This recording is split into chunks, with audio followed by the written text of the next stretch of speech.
Владата ќе направи конкретни чекори за решавање на спорот со Бугарија по локалните избори. Ваква порака испрати министерот Муртезани на пресконференцијата со Јоаким Странд, министерот за европски прашања на Финска.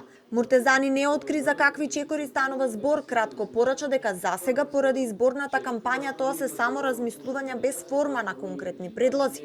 Уверуваше дека кај премиерот и владата постои сериозна одлучност за решение со официјална Софија. Кај премиерот и кај владата постои сериозна одлучност и заинтересираност после изборите да се направат конкретни чекори за надминување на овој проблем. Тоа што можам сега да кажам дека има размислувања за тоа какви чекори треба да се превземат, меѓутоа целиот фокус моментално е во изборната кампања, така да не може да се очекуваат тие, да речем, начини на размислување да добиваат форма на конкретни предлози.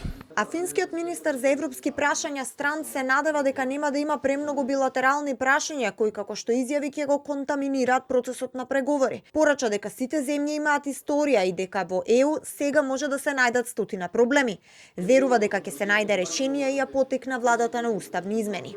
Ја потекнуваме Северна Македонија да ги усвои уставните измени кои што беа договорени и тоа беше тема на денешните дискусии. Ги повикуваме Македонија и сите земји од Западен Балкан да го искористат овој момент и се надевам дека нема да гледаме премногу билатерални прашања кои што ќе го попречат процесот на проширување во иднина. Сите земји си имаат историја, сите може да најдеме 100 проблеми и сега во земјите членки на Европската Унија, така што се надевам дека ова ќе се реши на позитивен начин и дека ќе може да продолжиме понатаму. На прашање за реформите и за така наречениот еколошки аларм од Европската Унија извештајот за Македонија за животната средина за 2025-та и колку тоа би било проблем дури ако се усвојат уставните измени, Странд порача дека за животната средина ниту една земја не може да биде 100% подготвена кога ќе стане членка на Европската Унија.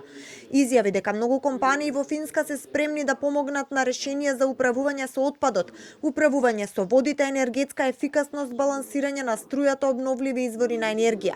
Порача и дека борбата со корупцијата и владењето на правото во моментот се многу поважни теми.